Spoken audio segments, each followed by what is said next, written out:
Hello guys, അപ്പോൾ നമ്മുടെ ഇന്നത്തെ സ്പെഷ്യൽ ഉണ്ടല്ലോ. ഇന്ന് നമ്മൾ തയ്യാറാക്കുന്നത് അടിപൊളി ഒരു പ്രോൺസ് ബിരിയാണിയാണ്.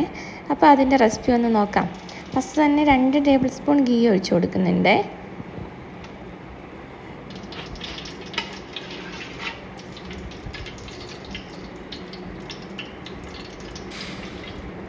ഇനി ഈ ഗീ ഒന്ന് മെൽറ്റായി വരുന്ന സമയത്ത് ഇതിലേക്ക് 2 ടേബിൾ സ്പൂൺ ഇഞ്ചി വെളുത്തുള്ളി പേസ്റ്റ്,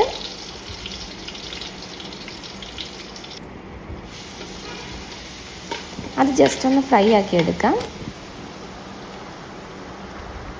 ഈ സമയത്ത് 2 വലിയുള്ളി ഒന്ന് നുറുക്കിയതും ഒരു 3-4 പച്ചമുളക് എരിവിനനുസരിച്ച് പച്ചമുളക് നമുക്ക് ആഡ് ചെയ്ത് കൊടുക്കാം. ഞാനിവിടെ 4 പച്ചമുളകാണ് എടുത്തിരിക്കുന്നത്.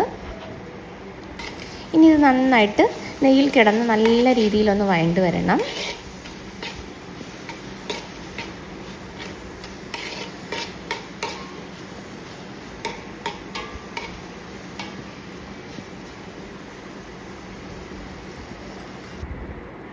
ഉള്ളി പെട്ടെന്നൊന്ന് വഴണ്ടി വിട്ടാൻ വേണ്ടിയിട്ട് 1/4 ടീസ്പൂൺ ഉപ്പ് ആഡ് ചെയ്ത് കൊടുക്കുന്നുണ്ട്.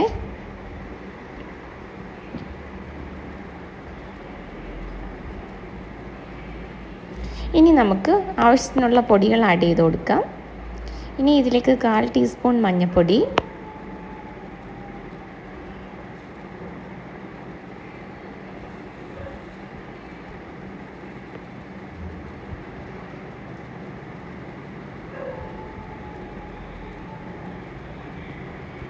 ഒരു ടേബിൾ സ്പൂൺ മല്ലിപ്പൊടി, ഒരു 1/4 ടീസ്പൂൺ കുരുമുളക് പൊടി,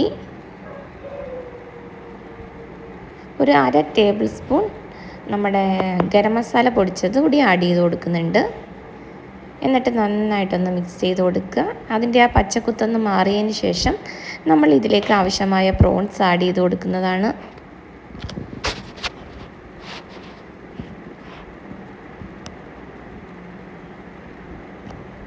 ഇനി ഈ മസാലയ്ക്ക് ആവശ്യമായ ഉപ്പ് കൂടി ആഡ് ചെയ്ത് കൊടുക്കണേ. ഇനി നമുക്ക് കഴുകി വൃത്തിയാക്കിയ പ്രോൺസ് അതിലേക്കിട്ട് നന്നായിട്ടൊന്ന് മിക്സ് ചെയ്ത് കൊടുക്കുക. ഒട്ടും തന്നെ വെള്ളം ആഡ് ചെയ്യുന്നില്ല.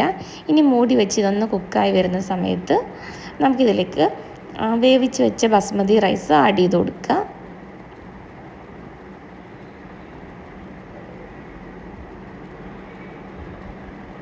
പ്രോൺസിലേക്ക് നല്ല രീതിയിൽ മസാലയൊക്കെ ഒന്ന് പിടിച്ച് വരാൻ വേണ്ടിയിട്ട് നന്നായിട്ട് 4 വശവും നന്നായിട്ടൊന്ന് കൂട്ടി ഇളക്കി കൊടുക്കുക. ഈ സമയത്ത് നമ്മുടെ ഈ കറിവേപ്പിലയോ മല്ലിയിലയോ ഒക്കെ ഉണ്ടെങ്കിൽ ആ ഫ്ലേവർ ഇഷ്ടമുള്ളവരാണെങ്കിൽ അതുകൂടി ആഡ് ചെയ്ത് കൊടുക്കണേ. ഇനി നമ്മൾ ഒട്ടും തന്നെ വെള്ളം ആഡ് ചെയ്യുന്നില്ല. ഇനി ഇത് മൂടി വെച്ച് നമ്മുടെ പ്രോൺസ് ഈ മസാലയിൽ വെള്ളമൊക്കെ ഒന്ന് ഇറങ്ങി വെന്ത് വരട്ടെ.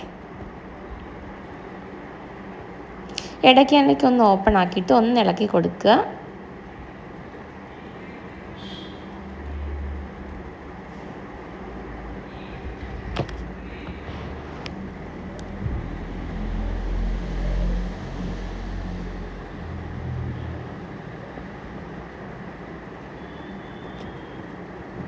മസാല ഒന്ന് വഴണ്ട് വരുമ്പോൾ തന്നെ നല്ല സ്മെല്ല് നമുക്ക് ഫീൽ ചെയ്യും.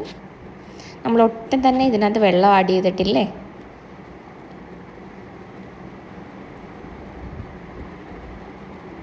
അപ്പോൾ നമ്മുടെ ചെമ്മീൻ മസാല തയ്യാറാക്കിയിട്ടുണ്ട്.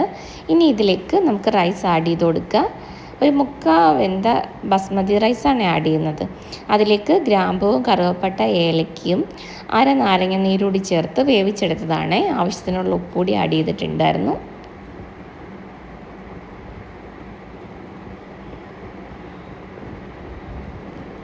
ഇനി ഇതിലേക്ക് വറുത്ത് വെച്ച ക്യാരറ്റും ഉള്ളിയും നമ്മുടെ കറിവേപ്പിലയും മുന്തിരിയൊക്കെ ആഡ് ചെയ്ത് നന്നായിട്ടൊന്ന് ഇളക്കി കൊടുക്കുക. എന്നിട്ടൊരു 10-15 മിനിറ്റ് ലോ ഫ്ലെയിമിൽ അതൊന്ന് ദം ചെയ്തെടുക്കുക.